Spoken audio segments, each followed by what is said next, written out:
तो बात कर लेते हैं जल प्रलय की, चूंकि देश का एक बड़ा हिस्सा जल प्रलय से कराह रहा है।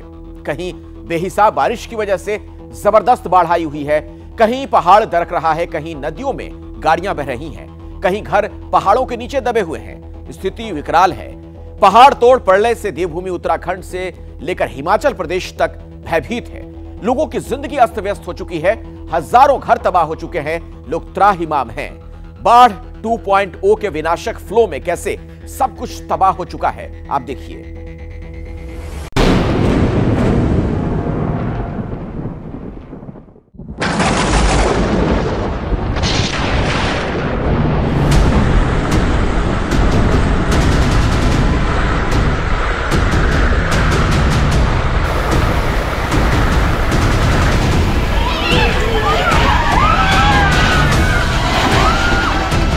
अगर प्रकृति की नजर टेढ़ी होती है तो ऐसी ही तबाही मचती है।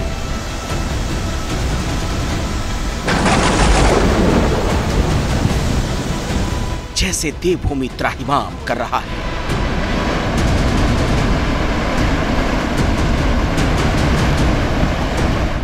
अगर कुदरत की कुदृष्टि पड़ती है तो ऐसी ही भीषण त्रासदी आती है, जैसा पहाड़ों पर नजर आया।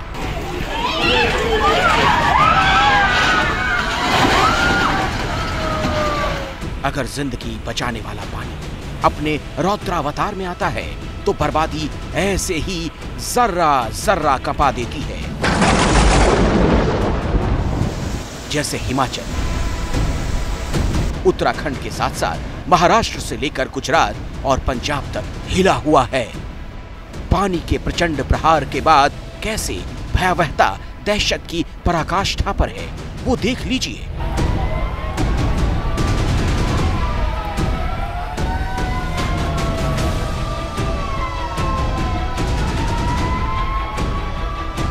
ये बाढ़ की विभीषिका का नया संस्करण है, जिसमें जल तांडव भी है, पहाड़ तोड़ प्रलय भी है, आधे हिंदुस्तान का भय भी है।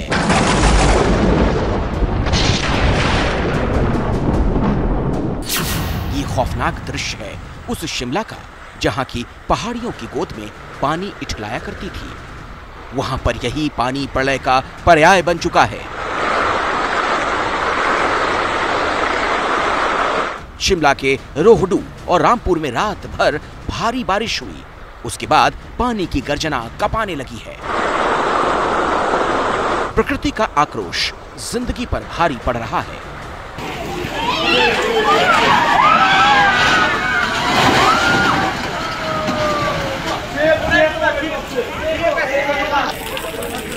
खाल्टू नाले में कुदरत का क्रोध परिलक्षित हो रहा है। पानी की चोट से आसपास के घर शत विशत हैं, सामान क्षतिग्रस्त है। भारी भरकम कार तिनके की तरह बहती हुई नजर आती है। बेबसी की बेड़ियों में जकड़े हुए लोग टुकुर टुकुर देखते रहे।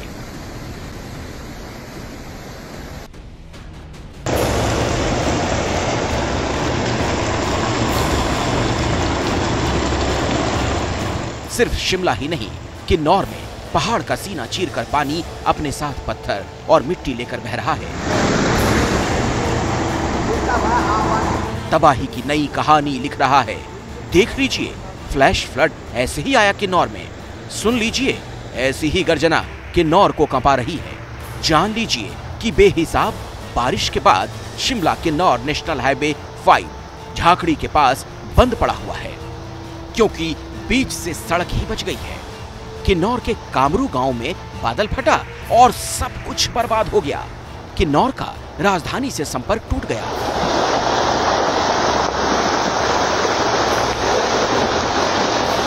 लगभग 20 रोज हो गए जब से यूं ही हिमालय की पहाड़ियां प्रलय से साक्षात्कार कर रही हैं। लगातार आसमान से आफत बरस रही है। मूसलाधार बारिश से सिर्फ शिमला या फिर किन्नौर ही नहीं, अथाह दर्द में है, बल्कि सूबे के दूसरे हिस्सों में भी यूं ही बर्बादी की कहानी दिख रही है। भारी बारिश के बाद सतलुज नदी का जलस्तर काफी बढ़ गया। डराने वाली भविष्यवाणी तो ये कि हिमाचल में अगले 4-5 दिन भी बारिश से राहत के आसार नहीं। मैदानी और मध्यम ऊंचाई वाले इलाकों में आगामी 23 जुलाई तक बारिश का येलो अलर्ट दिया गया है। इस दौरान कुछ क्षेत्रों में भारी बारिश या बादल फटने जैसी घटनाएं हो सकती हैं। सभी सरकारी और निजी स्कूल 22 जुलाई तक बंद कर दिए गए हैं। स्थिति भयावह है क्योंकि संकट सिर्फ आसमानी नहीं, पानी के प्रहार से पहाड़ भी दरक रहे हैं। लैंडस्लाइड और बाढ़ की वजह से आवाजाही प्रभावित हुई है। एक रिपोर्ट के मुताबिक पिछले सप्ताह की भारी बारिश के बाद 735 सड़कें 10 दिनों से बंद हैं। इससे 780 से ज्यादा रूट्स पर बस सेवाएं एक सप्ताह से ठप हैं। 4,808 करोड़ रुपए से ज्यादा की सरकारी और निजी संपत्ति भारी बारिश से तबाह हो गई। एक रिपोर्ट के मुताबिक 112 लोगों की जान जा चुकी है, जबकि 148 घायल हैं। रिपोर्ट के मुताबिक 5,257 से ज्यादा घर क्षतिग्रस्त हुए हैं।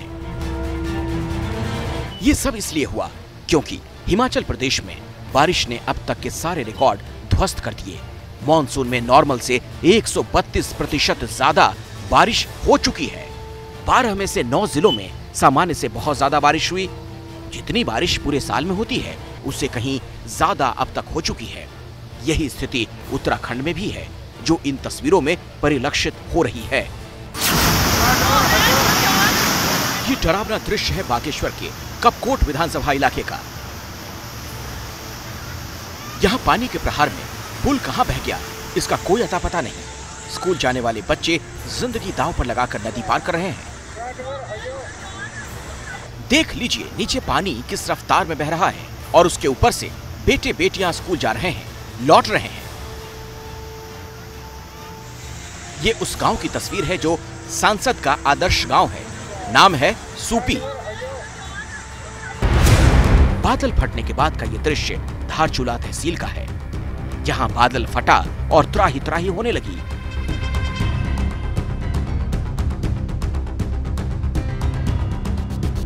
गुंजी काला पानी को जोड़ने वाला बैली ब्रिज मलबे में दब गया। सड़क ध्वस्त होने की वजह से काला पानी से लिपू लेक तक वाहनों की आवाजाही बंद हो गई है।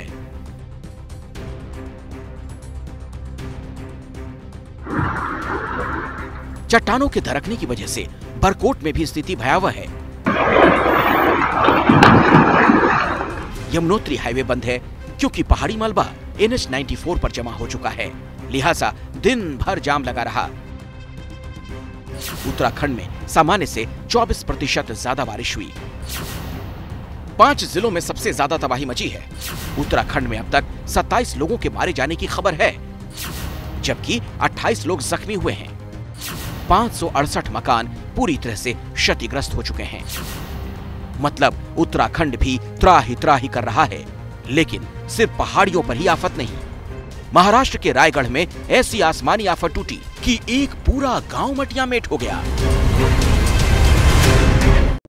19 जुलाई की रात करीब 11 बजे का वक्त था। गांव के ज्यादातर लोग सो चुके थे। तभी खालापुर तहसील के इरशालवाड़ी गांव में तबाही ने कुंडी खटखटाई। पूरा पहाड़ गांव के ऊपर पलट गया। आदिवासियों का गांव तहस नहस हो गया। अब भी बड़ी संख्या में लोग दबे हुए हैं। महाराष्ट्र के 10 जिलों में मूसलाधार बारिश का अलर्ट भी है।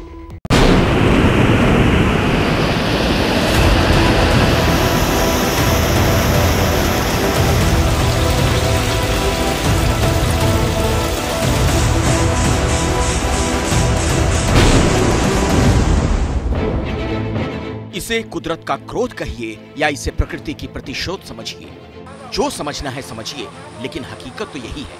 आफत जब आती है तो ऐसे ही आती है। जब तबाही चौखट पर दस्तक देती है तो ऐसे ही तस्वीर होती है, जैसे महाराष्ट्र के रायगढ़ में बर्बादी में परिलक्षित हो रही है। महाराष्ट्र के रायगढ़ जिले के इरसालवाड़ी गांव में बीती रात एक बड़ा हादसा हुआ। पहाड़ी पर बसा हुआ ये गांव चट्टानों की चपेट में आ गया। बीती रात से ही बहुत मूसलाधार बारिश इस पूरे इलाके में हो रही थी और पहाड़ी पर बसे हुए आदिवासियों का गांव चट्टान के नीचे दब गया। आप तस्वीरों में देख सकते हैं, यही वो पहाड़ी है और इस पहाड़ी के पीछे ये गांव है, यानी कि तीन तरफ से ये गांव पहाड़ी से घिरा हुआ था और पहाड़ी के निचले सतह पर, निचले स्तर पर ये पूरा गांव था इरसालवाड़ी, जो कि आदिवासियों का गांव था। इस गांव में लगभग 46 घर थे और बताया जा रहा है कि इस 46 घर में 39 घर मलबे के नीचे दबे हुए हैं। बीती रात 11:30 से पौने 12 बजे के करीब इसी पहाड़ का चट्टान जो है गांव पर गिर गया और इसकी चपेट में 100 से अधिक लोग आ गए। मलबे के नीचे से 13 लाशें निकाली गई, लेकिन ये वो आंकड़ा है जो लगातार बढ़ रहा है। अब भी 100 से ज्यादा लोगों की तलाश है। जो जख्मी हैं, उन्हें इलाज कराने के लिए भेजा जा रहा है। ये है वो परिवार के लोग जिनके अपने तो उस मलबे में ही पीछे छूट गए, मलबे में दब गए, घरों में रह गए, लेकिन ये किसी तरह से बच गए। और जब ये घटना हुई तब ये अपनी जान बचाकर निकलने में कामयाब रहे। जब पावर सेंटर तक ये खबर पहुंची तो मुख्यमंत्री खुद उस गांव तक पहुंचे। उन्होंने हर मुमकिन मदद का यकीन दिलाया। सभी जगह पर हमारी टीम जो है जिला प्रशासन की, मैं खुद कल उसका पूरा स्टेट डिजास्टर मैनेजमेंट की जो कंट्रोल रूम है वहां से सभी लोगों से संपर्क किया है। सब टीम जो है ऑन फील्ड है, सभी लोग तैनात है, अलर्ट है। लोगों को भी अपील की है कि बारिश हो रही है, अगर काम नहीं है तो बिल्कुल घर में रहिए और जो टूरिस्ट स्पॉट है वहां पर भी नहीं जाइए। जो लोग दबे हुए हैं उन्हें निकालने के लिए पूरी टीम लगी है। डराने वाली खबर ये, रायगढ़ के अलावा ठाणे और पालघर में मौसम विभाग ने रेड अलर्ट जारी किया, वो भी तब जबकि पालघर पहले से पानी पानी है। भारी बारिश के बाद कंकराडी नदी में उफान के बाद बाढ़ के हालात बन गए। पालघर के सड़कों पर दरिया सा बह रहा है। मुंबई में भी स्थिति भयावह है। वसई विरार में बुधवार देर रात से बारिश शुरू हुई थी। रात भर की बारिश के बाद कुछ इलाकों में इतना ज्यादा पानी भर गया कि एक बस रास्ते में अटक गई। फायर ब्रिगेड की टीम को बुलाकर लोगों को बाहर निकाला गया। ये तस्वीर देखिए जो मुंबई के संजय गांधी राष्ट्रीय उद्यान का है, जहां एक युवक बिल्कुल बीच में खड़ा दिखाई दे रहा है। वो संतुलन नहीं बना पा रहा है। तभी किनारे खड़ा एक युवक उसे बचाने के लिए जाता है, उसे किनारे भी लाता है, लेकिन नाकाम रह जाता है। पानी के प्रचंड वेग में वो नहीं रुक पाता।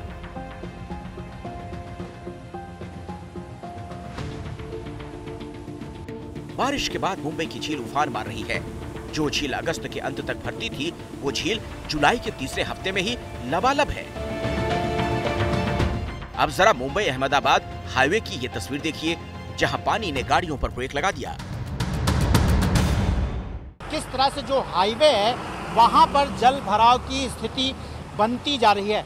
जी हाँ, ये जो गाड़ियां हैं काफी बड़ा जाम लगा हुआ है आगे तक, और यहाँ पर भी पानी भरे हुए हैं और ट्रक जो है वो बड़ी मुश्किल से आ रहे हैं। दूसरी तरफ की मैं तस्वीरें आपको दिखाऊं कि किस तरह से दूसरी तरफ भी जो है जल भराव की स्थिति हो गई है। हाईवे पे बड़ी बड़ी गाड़ियां जो है अहमदाबाद गुजरात से जो मुंबई की तरफ आती हैं वो यहाँ पर इस रास्ते से मुंबई और भिवंडी की ओर जाती हैं, लेकिन पूरा जो ये मार्ग है, जो हाईवे है, वो पूरी तरह से अस्त व्यस्त नजर आ रहा है। सिर्फ सड़क पर पानी नहीं है, ये गुजरात के गांव में भी पानी खौफनाक कहानी लिख रहा है। लोग त्राही त्राही कर रहे हैं। राजस्थान के 13 जिलों में भारी बारिश का अलर्ट जारी किया गया। उत्तराखंड में भी 13 जिलों में येलो अलर्ट है। छत्तीसगढ़, विदर्भ और तेलंगाना में भारी बारिश हुई। उत्तर पश्चिम जिलों में 23 जुलाई तक बारिश का अलर्ट है। गुजरात के गिर सोमनाथ में तो लोग त्राहिमाम हैं। ये दृश्य है गिर सोमनाथ का, जो बेहिसाब बारिश से कुछ यूं कराह रहा है। जहां मुसीबत की मूसलाधार बारिश के बाद स्थिति बिगड़ती जा रही है। बादल विनाशक शक्ल अख्तियार कर चुका है। ये सोनालिया गांव है, जहां हिरण नदी पर बने डैम का पानी दाखिल हुआ तो सब कुछ अस्त व्यस्त हो गया। लोगों के घरों से सामान बह गए। खुद की जान बड़ी मशक्कत के साथ बचाई छत पर जाकर। ये तस्वीर आप हिरण नदी की देख रहे हैं, जिसमें आप देखिए कि नदी अपने रौद्र अवतार में है। पानी बहुत ज़्यादा यहाँ पर बरसा है। इस पूरे इलाके में पिछले कई घंटों से लगातार बारिश हुई है, जिसके बाद से नदियाँ उफान पर हैं। काफ़ी भारी नुकसान हुआ है, क्योंकि 40 साल में पहली बार इतना पानी यहाँ पर आया नहीं था। सिर्फ गिर सोमनाथ में ही त्राहिमाम नहीं है, राजकोट और सूरत की सीरत भी बाढ़ और बारिश ने बदल दी। लेकिन विकराल काल सिर्फ गुजरात में ही नहीं है, मध्य प्रदेश और छत्तीसगढ़ में भी हालात बेकाबू हैं। सबसे पहले छत्तीसगढ़ के दुर्ग का ये दृश्य देखिए। शिवनाथ नदी सामान्य से 5 फीट ऊपर बह रही है। नदी के किनारे बसे 30 से ज्यादा गांव पानी पानी हो चुके हैं। नाथ सरोवर में पानी प्रचंड वेग में बह रहा है। शिवनाथ नदी अभी इस वक्त रौद्र रूप पे है। शिवनाथ नदी में लगातार बालोद और राजनांदगांव जिले में जो जलाशय है वहां से पानी छोड़ा जा रहा है। मौसम विभाग के मुताबिक अगर बात करें तो आने वाले दिनों में और तेज बारिश होगी। जिस उत्तर प्रदेश के कई हिस्सों में भी बाढ़ की स्थिति है। कासगंज की ये तस्वीर देखिए, देख लीजिए, जहां पानी ही पानी है। गंगा की रफ्तार तेज हो चुकी है। तबाही की बाढ़ से बचने के इंतजाम किए जा रहे हैं, लेकिन पंजाब में डेरा बाबा नानक कॉरिडोर पर बाढ़ का खतरा बढ़ गया। जहां तहां पानी लगा हुआ है। रावी नदी में जलस्तर बढ़ने की वजह से करतारपुर साहिब गुरुद्वारा के लिए श्रद्धालुओं को फिलहाल रोक दिया गया है। देश के 22 राज्यों के 235 जिले बाढ़ और बारिश से प्रभावित हैं। 19 जुलाई तक ही बारिश में 747 लोगों की मौत हो चुकी है, जबकि 600 से ज्यादा लोग घायल हैं। 21,700 से ज्यादा जानवरों की मौत हो चुकी है। 10,000 से ज्यादा मकान मलबे का ढेर बन चुके और 2,50,679 हेक्टेयर में फसल को भारी नुकसान पहुंचा। यूं तो बाढ़ हर बरस आती है, बारिश हर मॉनसून में होती है, लेकिन इस बार इतनी तबाही क्यों है? एक सीधा सा जवाब है कुदरत से खिलवाड़। वेस्टर्न डिस्टर्बेंस की वजह से जुलाई के शुरुआती दिनों में बेहिसाब बारिश हुई और उसका असर दिख रहा है। तो आज इस बुलेटिन में फिलहाल इतना ही। अब कल रात 8 बजे आपसे मुलाकात होगी दी इनसाइड स्टोरी में। पत्रकारिता कोई इमोशन नहीं है, ना अपना कोई ज्ञान देना है और ना कोई विचार थोपना है। पत्रकारिता क्या है? पत्रकारिता का मतलब है सही जानकारी इकट्ठा करना और तथ्य बताना। पत्रकारिता आज जितने महत्वपूर्ण दौर में है, शायद पहले नहीं थी। इस दौर से निकलने के लिए सिर्फ सच दिखाने की जरूरत है, वो सच जो आपके हित को आगे रखे। इसलिए अब रात 9 बजे प्राइम टाइम नहीं होगा, ये आपका टाइम है। जगविंदर पटियाल के साथ देखिए पब्लिक इंटरेस्ट 17 जुलाई से सोमवार से शुक्रवार रात 9 बजे सिर्फ एबीपी न्यूज पर।